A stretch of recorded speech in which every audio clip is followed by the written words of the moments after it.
skiing at some point, but don't boot in the skin track, right? If anything, you can boot up the pole track. Oftentimes that's even as good, if not better, than punching through a skin track.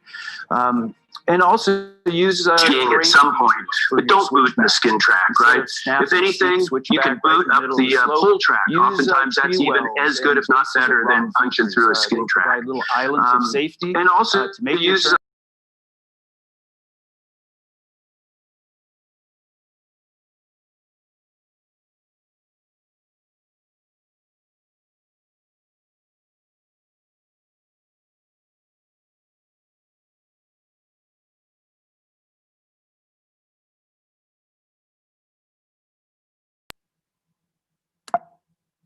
to a switchback, and you know how they tend to get icy and blown out with use.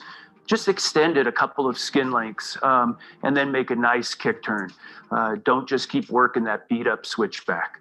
So anyway, as you're in the backcountry, if you're an experienced backcountry skier, use that skin track time as a good opportunity to mentor others.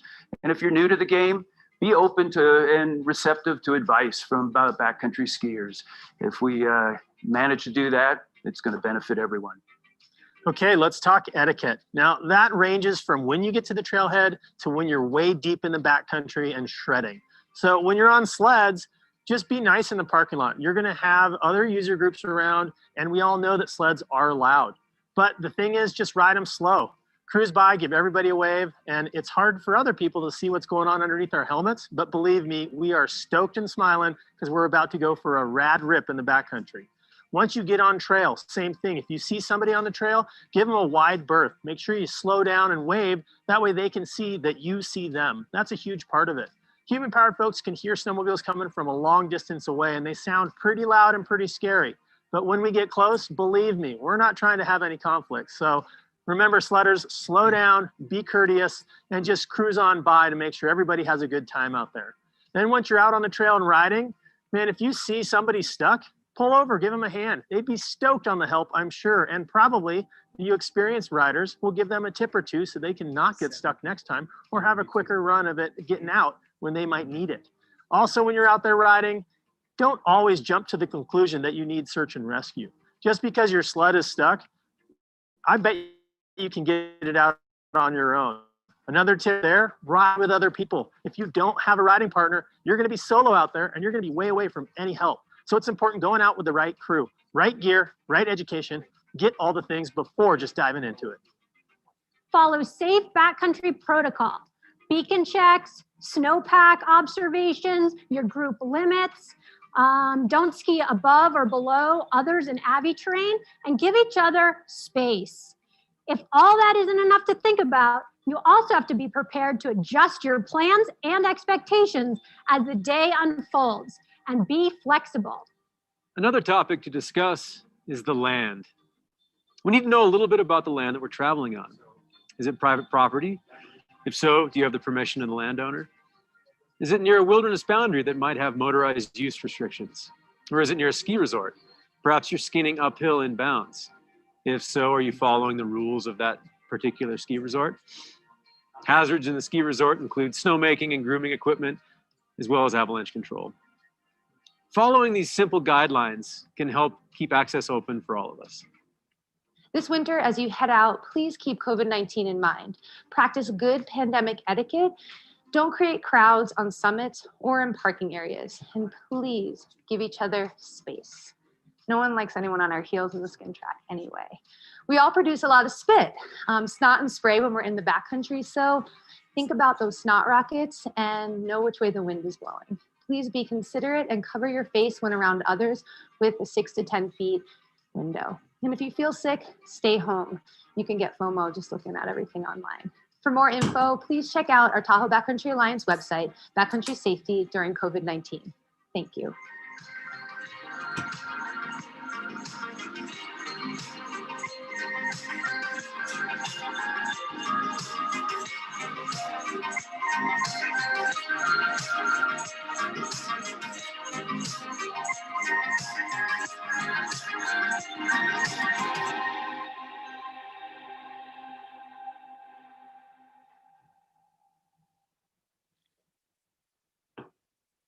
What's going on? what to wear.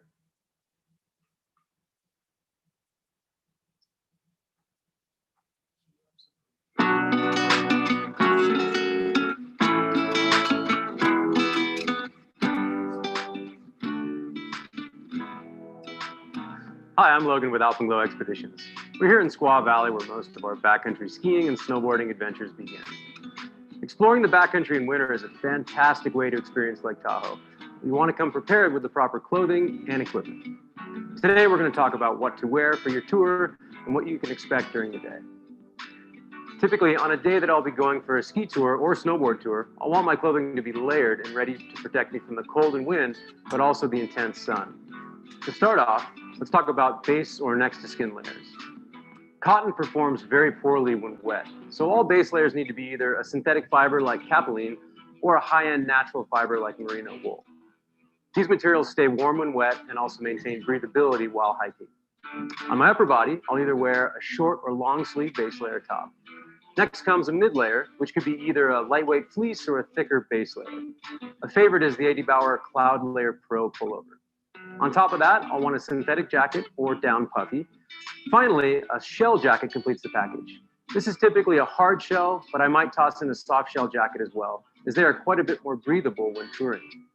On my legs, most days I'll wear a soft shell pair of pants. My favorite are the Eddie Bauer Guide Pro Ski Tour pants. If it's a deep pow day or actively storming, I'll opt for a pair of hard shells. Regardless of which pants I choose, I'll throw on a pair of long underwear bottoms if it's cold out. These layers are just the basics. I'll scale up or down depending on the expected conditions of the day. On a cold and windy day, I'll make sure my puffy jacket is thick and warm, and I'll bring a heavier hard shell jacket. On a warmer spring day, I might ditch the mid layer and bring a lightweight puffy and keep my lightweight hard shell in the pack, choosing instead to wear a soft shell jacket for breathability. There are numerous layering options. Your guide will help you choose the right combo for your tour. On top of clothing, I'll always have sunglasses and a sun hat, and goggles and a beanie. A helmet always tops my head when I'm descending, even in the backcountry. I'll bring a lightweight pair of gloves for touring in warm weather, and a thicker pair for cold temps and descending. Your average ski or snowboard glove is usually fine for this warmer glove, but remember to bring a lightweight pair for touring. There are a few other items that are important to have on a ski tour. Sunscreen is a must, as well as food and water for the day. Bring a 20 to 30 liter backpack, and I strongly recommend a touring specific pack, as these packs store avalanche safety gear very efficiently and carry well. Next comes the technical gear. You'll of course need touring skis or a split board, as well as boots, poles, and climbing skins. Touring skis and split boards are different than regular alpine gear, as they have a backcountry specific binding that allows uphill travel. Avalanche safety gear consists of an avalanche transceiver, probe, and shovel, and is a must on any backcountry tour. Alpenglow rents all these items. Make sure you reserve anything you need in advance, as supplies are limited. If you have everything discussed in this video, you'll be ready to get out there and crush the day. We can't wait to ski and ride with you.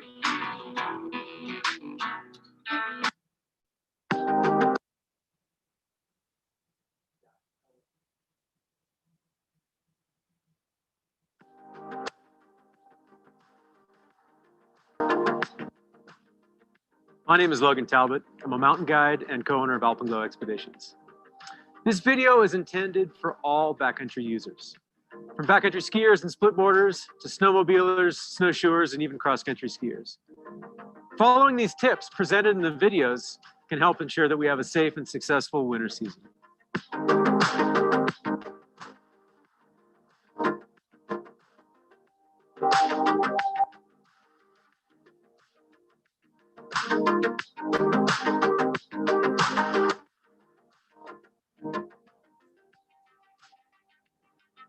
So you need to get the education before going into the backcountry. And what that is you taking a formal avalanche education course.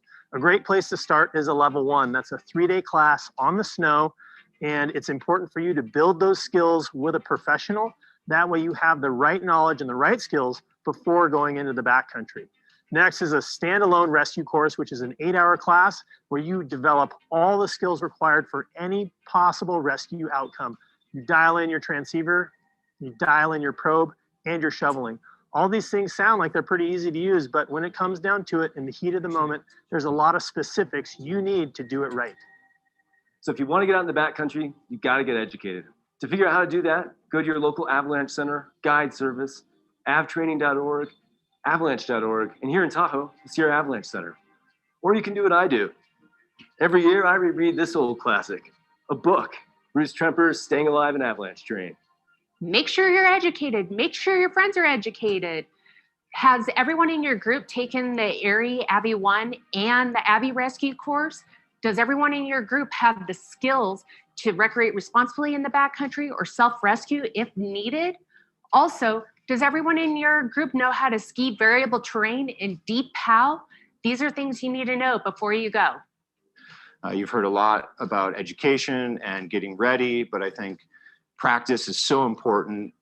It's a repetition thing that we're doing every month, every year, just to keep honed on all our skills so that we can keep ourselves safe, but also keep safe those around us. It's not a one and done thing. It's a lifelong learning process. Whether you take an ARI 1, a rescue, or even a Rec 2 class, it's on you to continue to develop your knowledge and skills throughout your lifetime, because I know you're going to be using the backcountry as much as I do.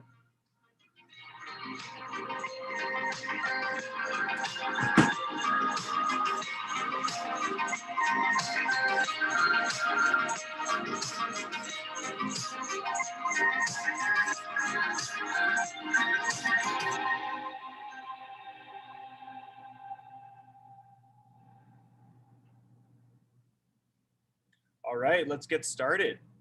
Thank you all for joining us.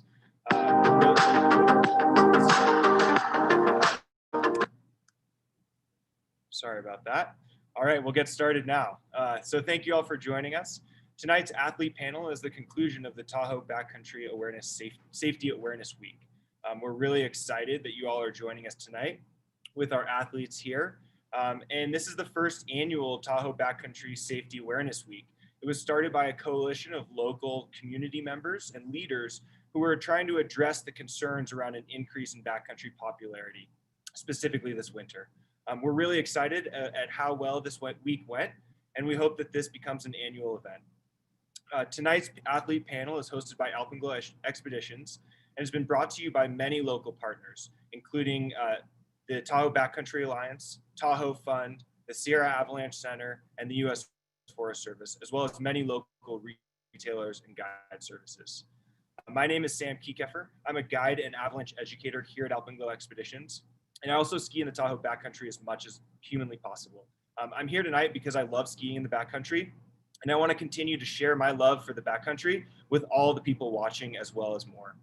But you guys aren't here to listen to me talk. You're here to listen to our athletes and to talk about, traveling in the backcountry. So we're going to kick it off by introducing our athletes tonight. So we'll start out with Amy Ingerbretson. Amy's a Tahoe local. And Amy, I'll let you introduce yourself. Thank you. Yeah, Amy Ingerbretson, and I was born and raised here in Tahoe, and I currently live in Truckee. I'm a professional skier, grew up at Squaw and Alpine, and yeah, I mean, I'm a general lover of all skiing, and backcountry skiing definitely fits into that. And I love when I get the chance to be out here in the backcountry. I love when I get to travel. I definitely spend a lot of time in that ski space. So thank you for having this event tonight. This is awesome. Thanks for joining us, Amy. We'll get to a few more questions in a minute, but next we'll let Michelle Parker introduce herself. Right on. Thank you, Sam. My name is Michelle Parker, and yeah, I was also born and raised here in Lake Tahoe, grew up in the valley, and yeah, let's see. My primary way of accessing the mountains is on my own 2 feet, and ski touring is one of my favorite things. And I also recently got a split board, so I've been pretty fired up on that as well. Love being in the backcountry. I love learning. I love education, and my favorite place to ski is definitely my home here in Lake Tahoe and the east side of the Sierras. And other than that, I'm just psyched to be here. Thank you. Awesome. Thanks, Michelle. Connery Lundeen just popped in here. He's got a pretty cool background. Connery, you're in the mountains right now, it looks like. You want to introduce yourself to the crew? Oh, working on the audio here, Connery. We can move on to Duncan Lee real quick, and then we'll circle back to you, Connery. Duncan, welcome. Thanks for joining us tonight, and we'll let you tell us a little bit about yourself. Thanks. Yeah, I'm stoked to be here as a last minute participant in this from more of the motorized side of things. But actually, I also grew up on the North Shore of Lake Tahoe and ski raced through my younger years and was an avid squaw pass holder and all that until I found snowmobiling. And man, it's just pretty much taken over my life. I'm a ARI instructor trainer, and I do pro training for ARI as well. And I'm a rec curriculum developer as well as a rec instructor. So I'm just totally dived into the avalanche world, and it's a really busy season. And then, yeah, backcountry is where I live. Like, we can't ride snowmobiles at any resorts, so we're backcountry only. So it's epic, and man, I'm psyched. So thanks for having me. Yeah, you bring some unique perspectives, so we're excited to chat more about that. Connery, can you hear us now? And how's your audio? Can you introduce yourself? Oh, don't think we can hear you, Connery. Oh, I'm here. Thank you for your patience. Just a little bit about myself. I'm Connery Lundeen. I am a professional big mountain skier. I live here in Squaw Valley, Lake Tahoe. I didn't hear the initial question, but I guess I won the Free Skiing World Tour in 2015, and I'm the naked guy on the cover of Powder Magazine right now. Awesome. Yeah, Connery's on the front of the Powder Magazine issue. If it's not on your coffee table, it should be. Or shouldn't be. Well, it's really special. You know, we have 4 local athletes. They all grew up riding here, skiing and riding here.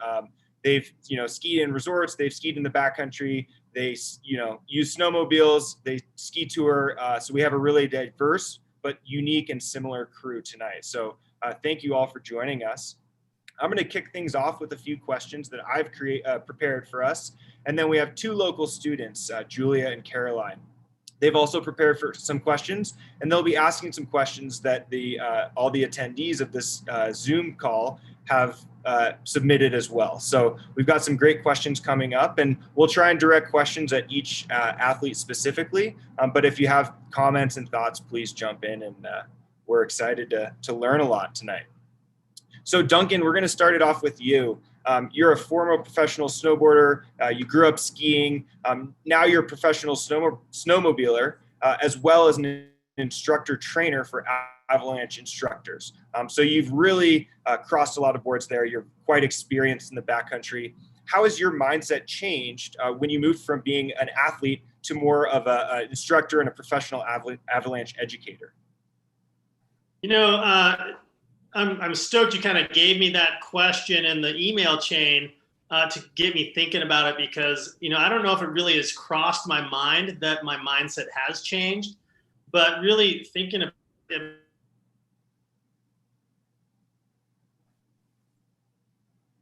body hurts a lot more than it used to, but I definitely don't,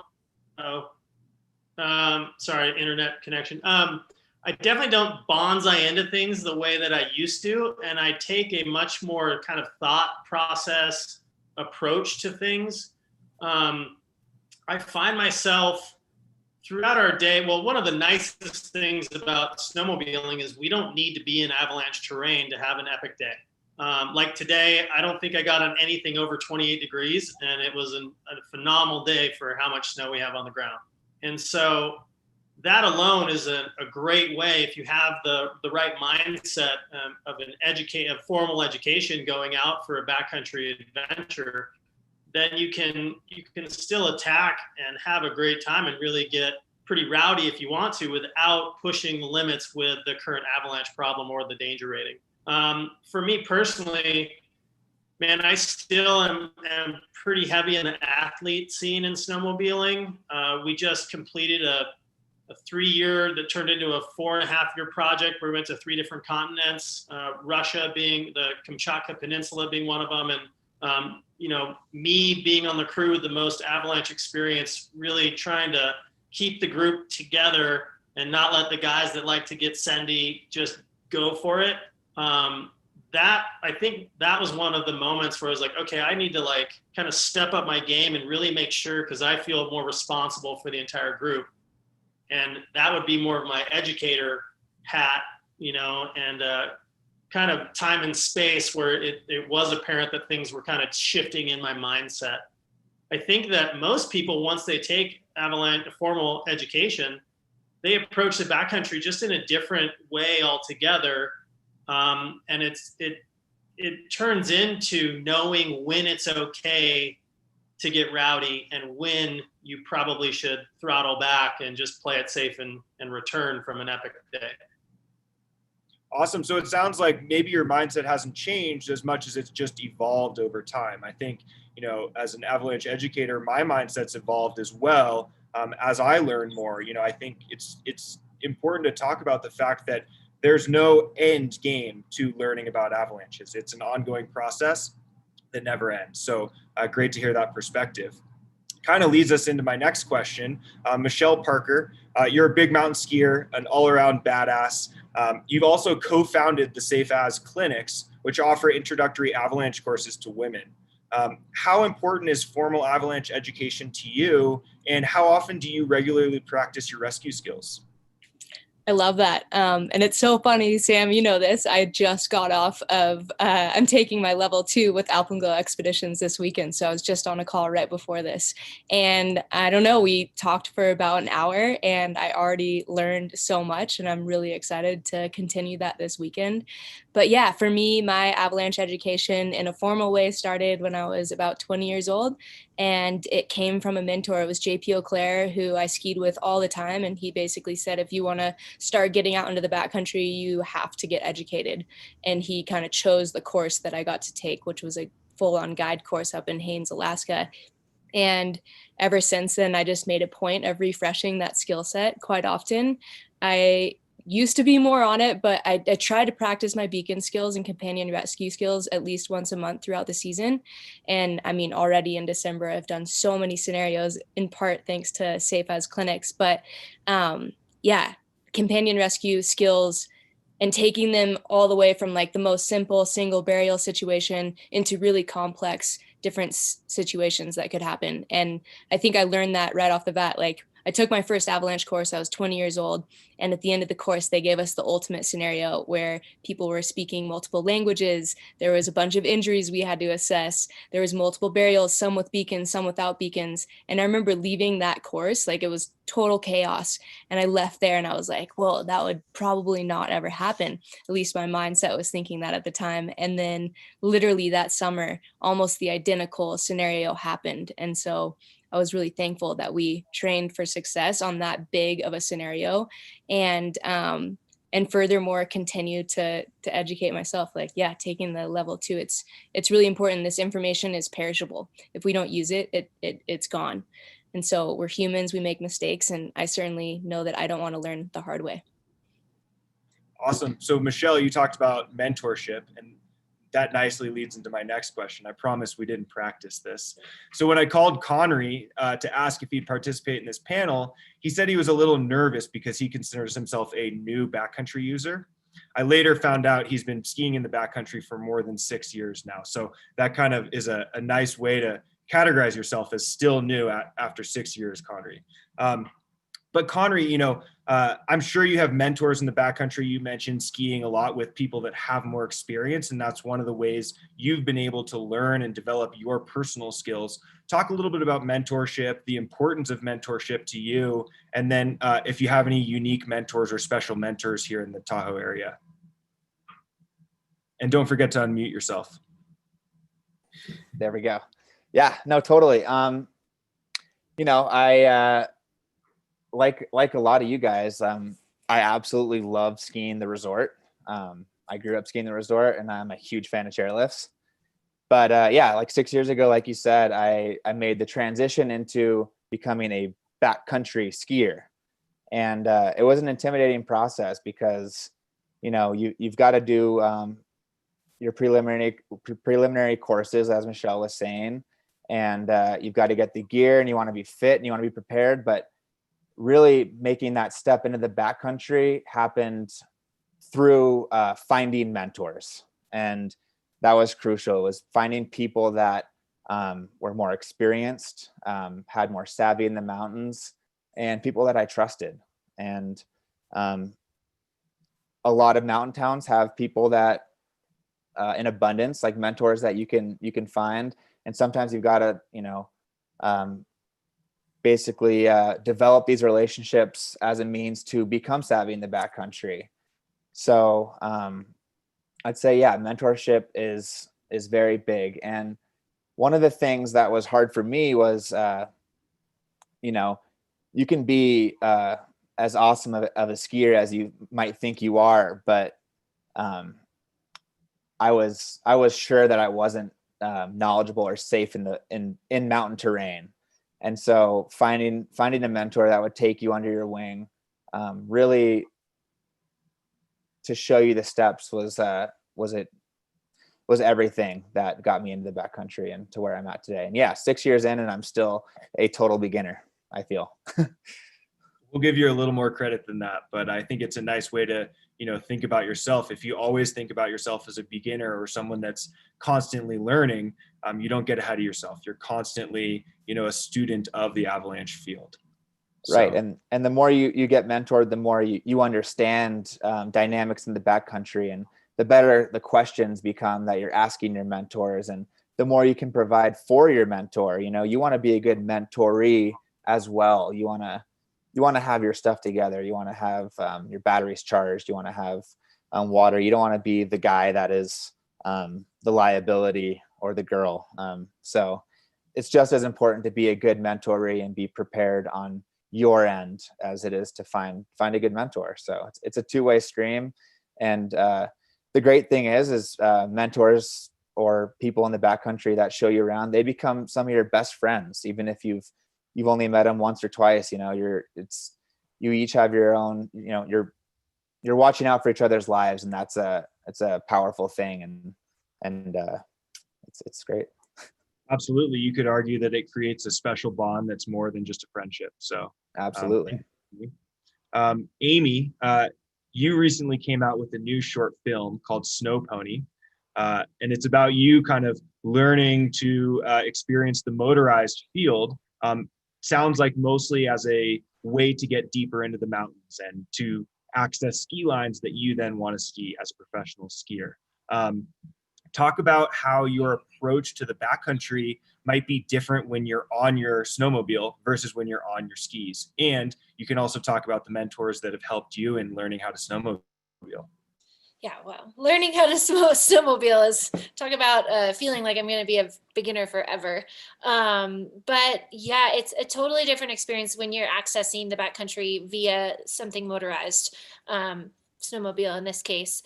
And I think the biggest difference is like the speed at which you're moving through terrain. So like when you're walking, when you're touring, you're moving slowly, which gives you more chance to observe the snow and poke around, and maybe you have a more like intimate touch with the snow in your ski touring.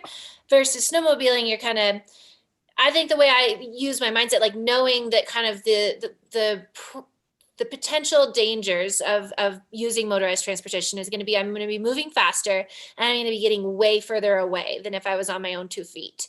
And so knowing that, like, as far as getting far away, I have a really robust rescue kit on my sled. I always have a satellite communication device.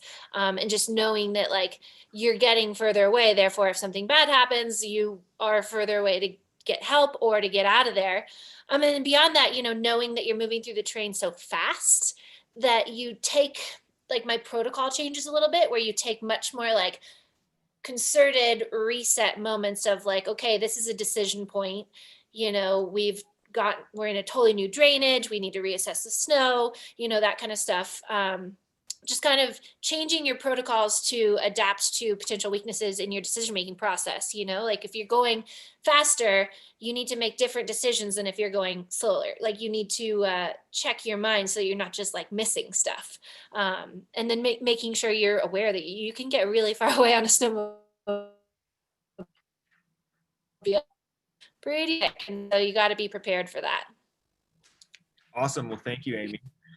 We had one question from the group that I just wanted to kind of jump in here, and then we'll turn it over to our students.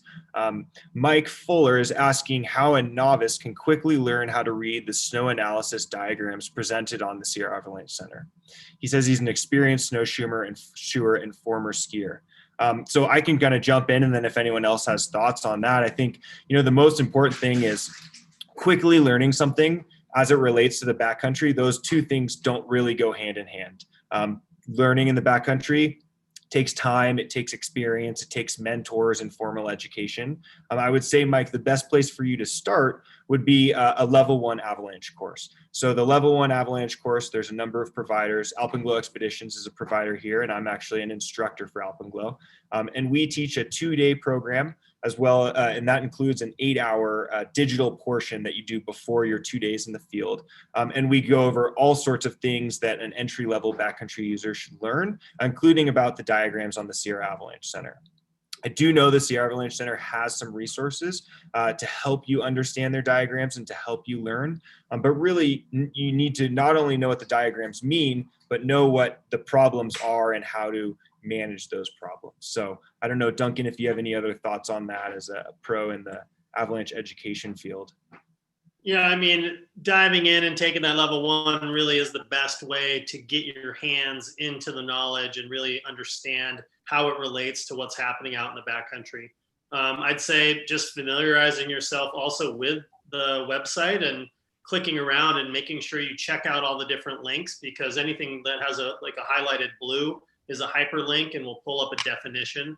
So if you're kind of more tech savvy, you can kind of pilot your way through the Sierra Avalanche Center website and learn a lot of stuff if you didn't know what certain things meant. Thanks, Duncan. Great question, Mike.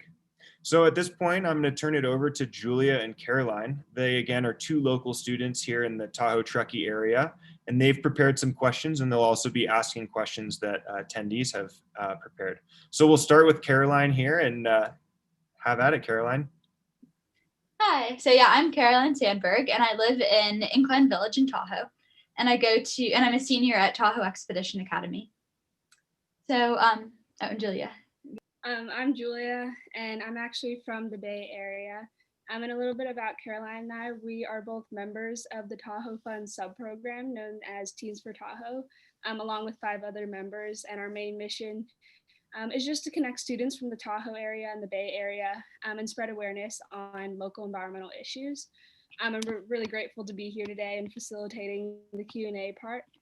So the first question is directed at Amy. I think Connery kind of touched on this a little bit, but what are some good resources for finding mentors / partners to go into the backcountry with and to learn from? Yeah, well, to echo what Connery said, mentorship is key in skiing and especially in backcountry skiing. And actually some of my strongest mentors I found at my first level 1 course. My first level 1 course was taught by Leltone, who's an incredible avalanche professional, guide, patroller, skier woman. She's incredible. And she was kind of like my first mentor. But I think sometimes it's hard to go out and find a mentor. And I think a lot of something that's really important when you're thinking about backcountry skiing is communication and learning to be confident to communicate with your partners and communicate with people. And that's also how you're going to find good mentors, right? You're going to find the people that you gel with when you talk. I think it's really easy sometimes as a novice in the backcountry to stay quiet. Oh, I don't know anything. I don't want to sound stupid. I don't want to ask a dumb question, but I think it's really important to just chatter, ask all the questions that come to your mind, because sometimes those questions are going to point something out to even somebody that's more experienced than you.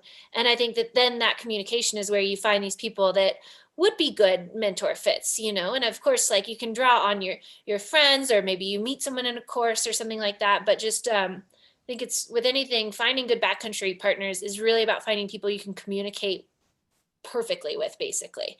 And so just not being afraid to, when you are in those situations, speak up, get to know people, ask questions, don't be quiet, basically, Okay, thank you for that answer. That was really great. Duncan, the next question is for you. So do you have any advice on how seasoned backcountry skiers can become mentors? And what type of skills are needed for that? Man, seasoned backcountry users kind of fall into that mentor role at some point. I know, especially in the snowmobile world, you get new riders that always want to come out, or people that are like, hey man, you mind if we come with you? And And your group dynamics are a really big part of what's going on. Like Amy talked about, the speeds that we're traveling over terrain and the on-the-fly adjustments that we need to make to not only our mindset, but what we're actually doing at the time, because machines can just cover so much ground and put you into a different aspect really quickly. So your group dynamics is a huge part of that. So experienced riders that have been out there for a long time kind of fall into a mentor role at some point, whether they realize it or not, because you got less experienced riders coming out, usually getting more stuck or about to make bad decisions. So the more experienced people are like, hey, let's rein it in. And they kind of control the group. And that's a form of mentorship in itself right there. The other form is, like I think Amy mentioned as well, meeting mentors at an avalanche course. And it tends to happen, especially if you're planning on taking more avalanche courses, because at your first few or first one, you'll find out people that have more knowledge than you in specific aspects of avalanche awareness and education. And then if you're going to continue that track and and maybe there's a lot of people that are interested in becoming instructors. And when that happens, the mentorship is a huge part of becoming an instructor. And it's just like a list kind of very experienced avalanche professionals, and you kind of latch onto them, and you're kind of, you're the squeaky wheel when you're the mentoree. You're like, hey, can I go out with you? Hey, do you mind if I join you guys? Hey, I promise I won't hold you up, but I'd really love to come out and see what you're up to. And that's, it works kind of both ways. So mentors need to be okay with that and pick the right days for the group dynamics to reflect, to have mentorees, and then vice versa. It's important for the mentorees to really just speak up, like Amy said. And it's like time to raise your hand and say, I want to go, and I think I can hang. We've got a great question. Duncan, you talked a little bit about group dynamics and how your group works together. There was a question that popped in here about maximum group size that anyone of you athletes are comfortable heading out into the backcountry with. If you kind of want to just jump in and quickly answer that one, I think that's a great question.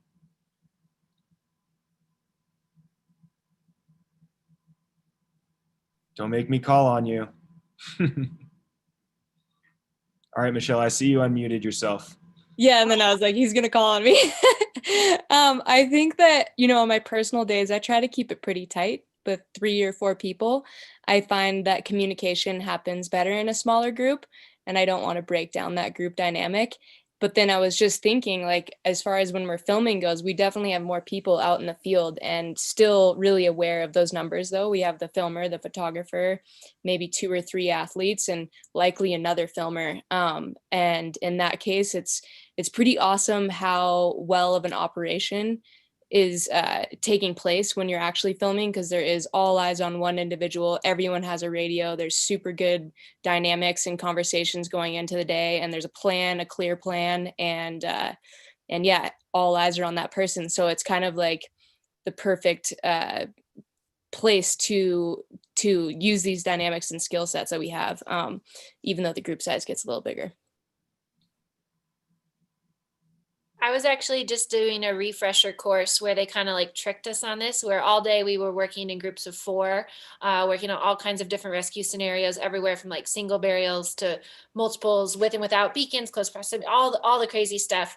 And then at the end of the day, they threw us into like a maybe an irresponsible film type situation scenario where we were working in a group of 10, and it was crazy. Like, the lesson they wanted us to learn, which we learned really quickly, is that communication totally went to complete chaos. Like, the communication breakdown was so evident with that many people. And I think, in our case, it was because there's a lot of people in our group that were definitely type A personalities and wanted to be the leader of a situation. And so it was crazy to see a difference between a group of 4 people and a group of 10 people. We were tight, we were really fast, we were communicating great, we were picking people to be the leader, and then we were following them and like being good listeners and stuff. And then 10 people, it was just was a disaster. So I think that there's definitely less is more there for sure. Awesome. Thank you guys. We'll turn it back over to Caroline and Julia, and they have some more questions prepared. Yeah, the next one is for Michelle, and it's what advice would you give to the rookies in the wild besides don't snowshoe on the skin track? I think that I've been thinking about this a little bit lately. For sure, get educated. That's like first and foremost what I would say. And that could be, yeah, we teach an intro class with Safe As, but I think that that's really the hook. And we just want you to continue down the path and take your Abbey level 1. And then be be kind to everyone and be inclusive and approach people with a smile and communicate really well with other groups too. Don't pee on the skin track. That's a good one too. But this year, there's been a lot of anticipation about an increased number of people in the backcountry. And I think that the backcountry is for everyone. No one owns the backcountry. So it's really important for all of us to treat it as such and be really respectful, leave no trace, and just, be kind to people. Anyone can add on to that. Okay, good to go. Okay, thank you. So the next question is for Amy or Connery. So what resources do you use for route planning? CalTopo and Google Earth is great, but wondering if there are any others. And then another question is, what is your favorite terrain planning app to use? Connor, you go first. Okay, that was a lot of questions, but in terms of planning for skiing, there's a few different websites. There's Peak Bagger. There's different forums you can read, and I'll often watch like a YouTube video and then maybe like try to reach out to a person who I'm seeing ski a particular line that I want to ski, and maybe they're willing to share information if you're eager and you have information about it. You're not just approaching them for a great Instagram photo to post on your profile or something. So really reaching out to friends or friends of friends and Peak Bagger. I use Google Earth quite a bit. Pretty much addicted to that resource. And Gaia is a great GPS tracker. I don't know what you guys use, but you can download it for free or you can pay for a version, and it basically tracks you and it gives you GPS coordinates, and you can kind of see your route and go back to zones that you think were really cool or find new ones from there. So Gaia. Yeah. Amy, what would you say? Yeah, I mean, basically the same. I think all those apps are great. Gaia, Google Earth. And then my Garmin InReach also has a tracking program that you can kind of load up maps in advance. But I'm totally blanking on the actual title of the book, but Jeremy Benson's book is a really great resource for Tahoe backcountry skiing and basically every region. I think the books are sometimes a nice way to like add in a way, like kind of what Connery's saying, like reaching out to people or reading blogs, but getting like the local backcountry book of wherever you want to go out. And if someone can remember the name of the book, please chime in because it's a great book about backcountry skiing in the Tahoe area and kind of like mixing in the technical with like sitting down and reading it too is I think really important. But again, like that's where the mentorship thing comes back in. Like a lot of the ways you learn zones or you find new places, it's through finding the right people to join in the backcountry. Our next question is for Michelle again, and it's other than safety items, what is some must-have gear that you always have with you in the backcountry? Other than, I'm assuming by safety items, we're talking beacon, shovel, and probe. I like to carry a bunch of snacks for sure. Snacks for myself for the day, and then snacks for anyone else who may have forgot their snacks as well. That gives you bonus points too to have good partners in the backcountry. If you bring them snacks, that's like a good hot tip. And then I have my first aid kit, which is pretty extensive, but it's also quite compact. And that thing just lives in my backpack and I refresh it when I run out of stuff. And then what else? I have a scraper. I have a scraper for my skis to get the snow off. And it's also a brush. And then I have a little like tool kit or repair kit that I bring with me. Always extra layers, extra puffies, extra gloves too. A lot of people like to go in the backcountry wearing mittens, and in which case it'd be awesome to carry like your rescue gloves. And, you don't have a lot of dexterity with your mittens. So those gloves are in there. and then extra goggle lenses, sunscreen. I think that's just about it. My helmet. Yeah, that seems like my kit. It's pretty heavy, but I'm used to it. And it's actually not that heavy because I'm totally used to it, and I'm not a guide, and I'm not carrying a huge rope and all this other stuff, so I'm not complaining about that. Great. So next question is for Connery or Duncan. And what are you doing differently to stay safe during this pandemic?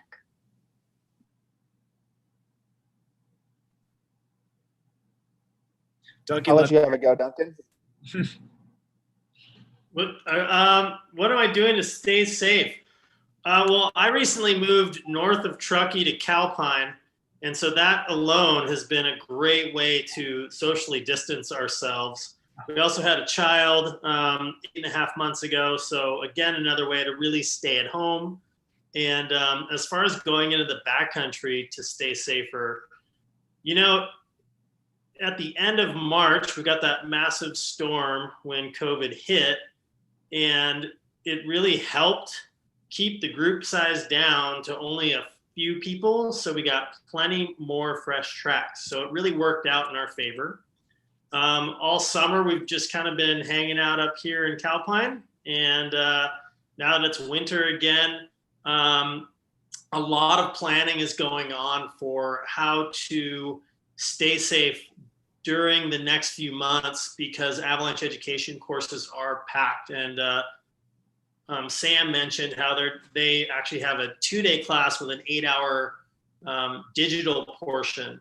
And a lot of courses that were 3 days are going to a virtual session and then days on the snow. So what we're having to do there is really kind of change the approach, which I think is great, because it's going to either give us more field time to really apply the knowledge and less chance to bog down in PowerPoints.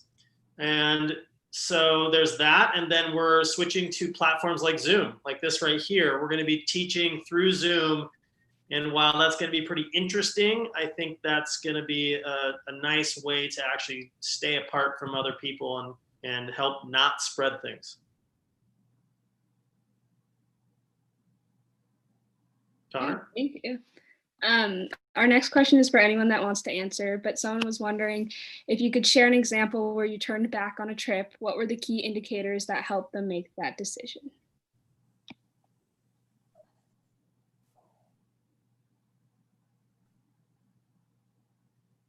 I don't know. I can kick it off. I think we've all had these times where we've said no, and I was actually doing an online backcountry talk last night where I was talking about decision making, and how, Michelle mentioned earlier, humans aren't perfect. We're predestined to make mistakes, and you have to think about that when you're making your decision making process. And so this isn't maybe about a time specifically I've said no, because I've said no so much, and saying no can be so hard because we're all out in the backcountry because we enjoy skiing. We love being outdoors.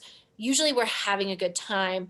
Endorphins are typically high. There's all these things going on that are wonderful, but they can also be inhibitors to like our decision-making process, and they can be things that are going to distract us from making good decisions. So I think it's about learning how to watch out for those signs. And as you guys hopefully go out there and take avalanche courses or refresh your avalanche educations, remembering the heuristic traps, the human factors that go into making good decisions. And I think I like to talk about it more like, instead of thinking about making good decisions or bad decisions, think about like, are you actually making decisions? Because I think sometimes when you're out, you're just having so much fun, and maybe a couple runs have gone well and you just stop making decisions. So you're not even giving yourself a chance to say no to something. Because a lot of times conditions change throughout the day, and a lot of accidents can happen later in the day after a bunch of successful runs. So it's important to give yourself the chance to say no, and just remind yourself that maybe you're getting distracted from actually making decisions. And I've definitely had to say no when other people in my group disagreed with me. And that is a really hard position to be in. And that's where group dynamics comes into play. And you want to choose carefully who you're going into the backcountry with. because it is important that you're all on the same level. And it does take a lot of confidence to stick to your guns when you believe that something's not a good call. To especially, like, I've been in the situation where I was the only one and I had to call everybody off. So you have to, another thing you have to bring with you into the backcountry is definitely confidence. And that confidence is going to come from getting educated, practicing, and all that good stuff. But I guess it wasn't a specific story, but I've said no more times than I can count. So.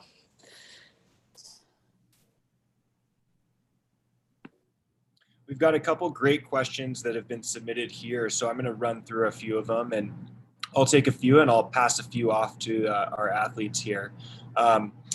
One question about easy places for a newbie to go train and ride solo, or other tips on connecting with people. I think, especially for people new to the backcountry, but really for everyone, it's important to have a partner.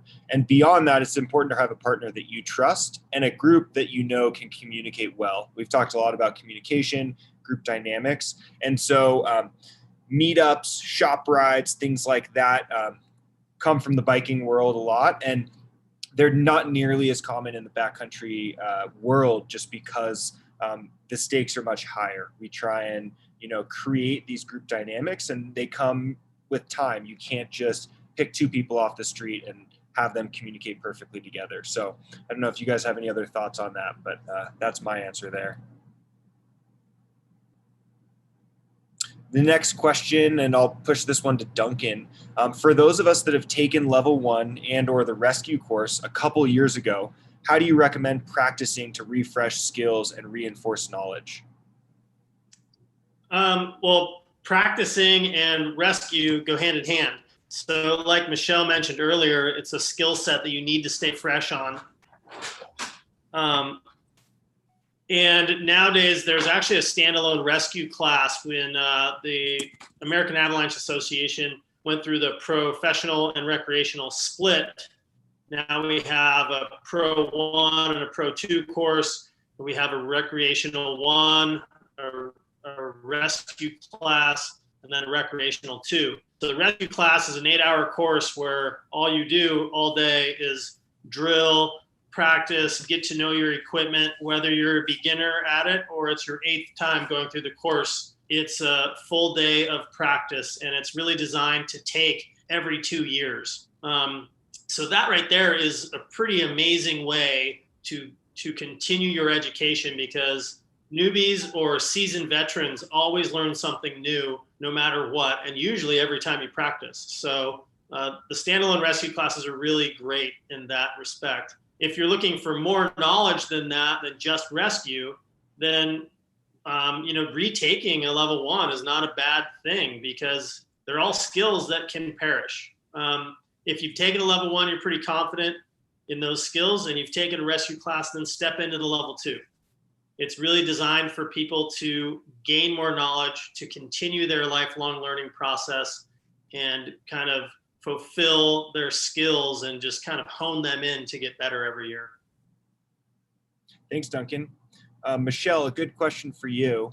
I'm 3 years into touring, took my area level 1, and have 15 years of riding. I have a lot of friends that want me to take them out into the backcountry. I'm very conservative, and I usually go with my dog and don't want to put him in any sort of danger. Is it a smart idea for me, still a novice, to be able to take new backcountry members out if we keep it super mellow? Yeah, it looks like super mellow, less than 30 degrees at all times. If you're going less than 30 degrees at all times, I don't want to be wrong. I feel like I'm being quizzed, but I think that if you're keeping it below 30 degrees, then yeah, go out with some friends and share that experience with them. However, don't get yourself into any trouble and continue to check yourself. And we kind of spoke about different ways of navigating terrain and making sure that you're staying within that less than 30 degree terrain. CalTopo is amazing. You can do map overlays on that app and really hone in on what terrain is available for you. But it takes a little bit of practice to probably understand that and get to know CalTopo. However, yeah, you've taken your level 1, you have a lot of years under your belt. If you're not going out into avalanche terrain and keeping it below 30, obviously always being super aware of terrain like above head hazard, terrain that might be above you. But I would say sounds like a perfect place to start. Sam, correct me if I'm wrong. We'll talk about that in your level 2 this week. Oh gosh. No, I agree. I think the hardest part about that question is staying under 30 degrees or out of avalanche terrain. A lot of times when you're in the backcountry, you have a plan and then you might see something and deviate from your plan. And that's where hazards and things come into play. And so if you're super confident and you have a very detailed tour plan and you're able to stay out of avalanche terrain, I think it's great to introduce people. That being said, you just have to be confident in your, terrain management skills. So I agree with you, Michelle. Which is a huge skill set as well. Absolutely. And it takes practice. It takes time and years to develop. And it also takes, knowledge of the terrain you're skiing in. If I'm skiing in a newer area, I'm much less confident with, my slope angles and things like that than if I'm skiing on a slope that I've skied 50 times and I know very well and I know the different hazards within that slope. All right, Connery, we have a follow-up question for some of the things you were talking about earlier. Thoughts on sharing the spot. How do you responsibly introduce people to a new zone? I think when you talked about seeing a video or a photo and following up with maybe the athlete or the photographer, what are your thoughts on sharing that beta versus not sharing that beta?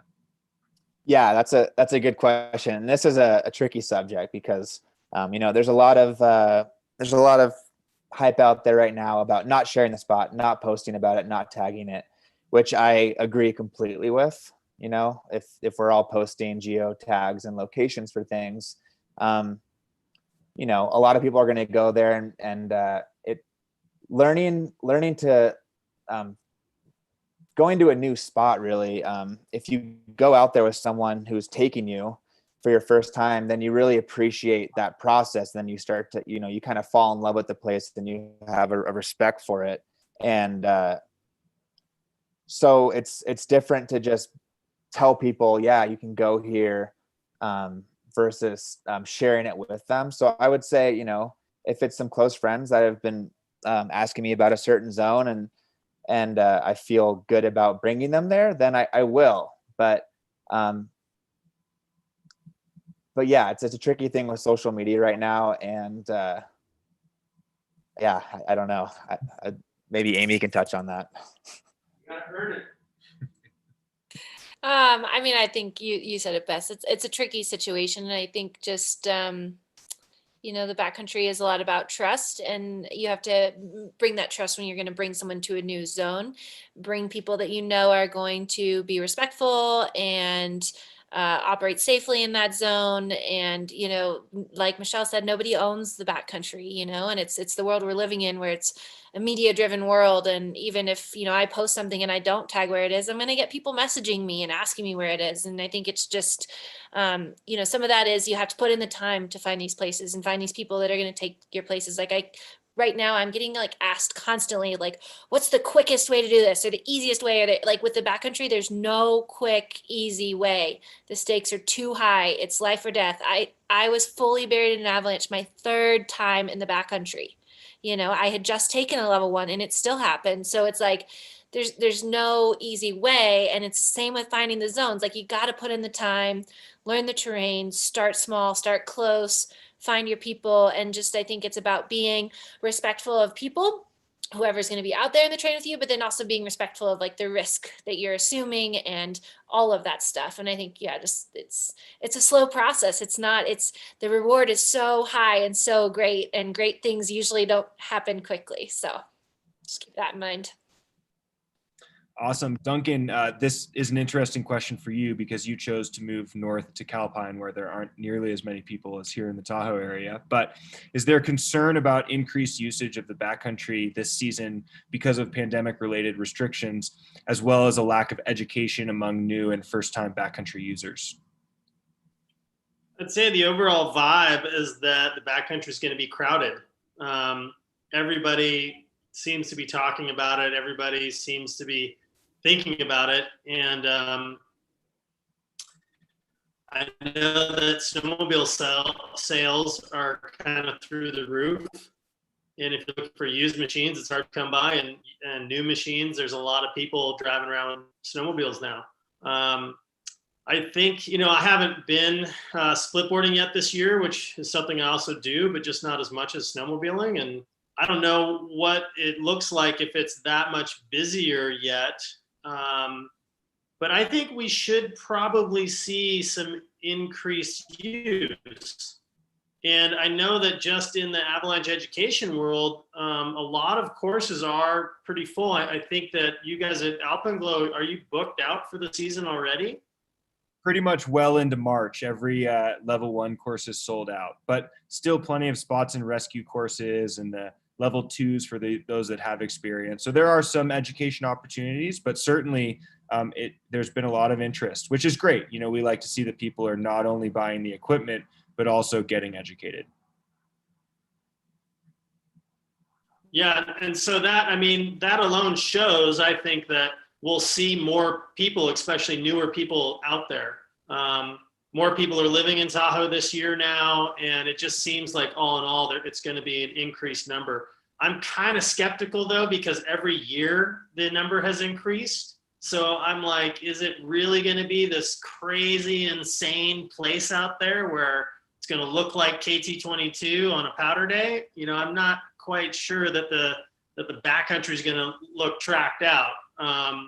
So I'm more of a, let's see what happens when I get there. And if it's busy, right on, we'll just have to avoid other groups. And if it's not, then sweet. Awesome. Another question for you, Michelle, real tough one here. What typically leads to deciding whether or not you plan to ski in the backcountry or at the resort? It's a tough decision to make, I know. Definitely the avalanche forecast for sure. But I tend to ski most often in the backcountry over the resort, and that's just because I love moving uphill and yeah, it's good to ski fresh pow. But yeah, the avalanche forecast comes into play in a huge way. And I look at that thing every single morning. I actually journal about it because I like to write things down and remember it. And I listened to Jeremy Jones do a little talk this year earlier about actually just canceling terrain altogether. And I really liked it. I think I was doing it more mentally, but he actually does the danger rows and just puts X's over it. And he looks at recent avalanche incidents and then places those in that danger rows and just cancels out the terrain where recent avalanches have occurred most frequently. So yeah, that plays a huge role. And then I have terrain where I'll go on a considerable day versus terrain that I'll go on a low to moderate day. Yeah, that's part of my decision-making process for sure. Awesome. Amy, do you have any suggestions for how to tell a friend that you usually ski in the resort with that you don't want to ski in the backcountry with them? Say they're too sendy. That's a tough one. I've been in the situation where I have ski partners that I don't ski with in the backcountry, and I think a lot of that comes from, I think skiing in the backcountry demands a high level of maturity, and I think you have to understand when you're putting yourself in these situations, you need to assume a higher level of maturity, and that's going to come in evaluating your relationships too. And you need to look at people's risk tolerance levels, and you need to go in the backcountry with people that have similar risk tolerance levels to you. And when you take your courses, they will talk about this, but it can be more casual than that. If you know somebody typically assumes way more risk than you're comfortable with, they're not going to be a good backcountry ski partner. And it's a real deal out there. So you need to have the maturity to just have that conversation, be really upfront with people. We've said it so many times, we'll never stop saying it. It's communication, and the communication starts way before you're on snow. The communication starts in the planning and the group, deciding who's going to be in your group, and you just I have people that I love skiing with, that I love skiing at the resort with, and they're not my backcountry partners, and it's not easy conversations, but like I said, nothing about backcountry skiing is easy, but it's great. It's again, worth the work. It's not all doomsday. It's fun out there. We have a good time, and there's you'll find that most people will be good partners. You just have to make sure that you avoid the people that you know aren't going to be good partners. Awesome. There was a question about tools to use to determine slope angle. Digitally and kind of pre-tour, CalTopo is a great website. You can have a slope angle shading that covers the slope, the topo map, and it kind of shows you where the steeper areas are, where the less steep areas are. When you're actually in the field, you can use a compass with a sight. You can also use a slope inclometer. Backcountry Access makes a great affordable slope inclometer. It's nice and small, it fits in your pocket, and you can pull it out and rest it on your pole on that slope and get a quick reading on that slope. But it's important to know that the general slope might be a certain angle, but within that slope, there could be micro angles. Some, convex rollovers could be steeper and create a hazard while the whole slope itself is not avalanche terrain. So certainly a great tool is that Backcountry Access slope inclometer, and then getting that education to know how to properly use it. Duncan will ask another question to you. In addition to training, how important is intuition and trusting yourself? More times than not, I find personally that my gut feeling is the right feeling. And it just plays out that way. And I think that has to do with years of experience mixed with formal education and mixed with the bad decision making that most backcountry users have experienced. We learn the most when we make the wrong decision and pay for it. So those experiences really just stack up, and whether you realize it or not, your gut senses are going to tell you something. And man, it's just such a huge part of it. That's why avalanche education is a lifelong process, and that's why being a backcountry user takes so long to feel experienced out there, I think. So I'm not saying that people should go have bad experiences, and hopefully they don't, and that's partially why I'm an avalanche educator, is to help them avoid the bad experiences. There's a lot of people that have been in those situations that can shed light and share how to do it rightly because they went through the wrong way and know exactly what they did wrong. So part of it is trusting your gut. As long as you tend to make good decisions in general, then your gut is probably going to be a good decision. Awesome. Cool. Well, I think that wraps it up unless anyone has any burning thoughts at the end here. I had a burning thought. I had to run through my bag checklist and I forgot a few things and I've been thinking about it this whole time. I always bring my headlamp, usually with no batteries. I'm just kidding. I always have extra batteries, AAAs in the pack also. But I like to use my old batteries from my beacon for my headlamp. Hot tip, don't waste those batteries. And then a rescue tarp. And also, dang, there was one more thing. What is it, Sam? I'm failing my quiz. Repair kit, first aid kit. Got that. Tons of ski straps. For your pits that you could also use as part of or I always have ski straps. Ski straps, lots of those. They can fix a lot of ski problems with ski straps. Yep. Sunscreen. She said that. Leatherman. I think we're good. Leatherman. Leatherman. Connor said a Leatherman. Yeah, it's definitely this. Well, there's a lot of things that we can carry in the backcountry. Everyone's kind of got their personal setup. I'm sure Michelle will be doing she's got it. Garmin InReach, the mini one. That's a very important part. Yeah, and a radio. Satellite communication device. There's, so many different combinations of emergency kit that you can bring in your backpack. It's a great Instagram content thing, Michelle. If you're looking for some content coming up, you could do a kit blow up for Instagram, maybe do a live story on it. I'll take credit in the live story. Sounds good. Cool. Well, that wraps up our panel for tonight. I want to thank you all for joining us. If anyone's interested in pursuing formal avalanche education here at Alpenglow Expeditions, we offer level 1 rescue and level 2 courses.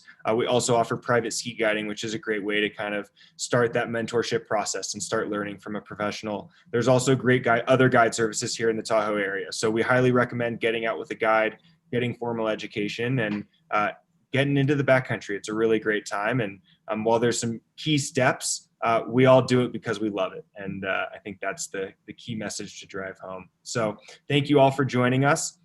If you haven't viewed the Tahoe Backcountry Safety Awareness Week videos, you can do so on the Alpenglow Expeditions YouTube page. And with that, we'll see you in the backcountry.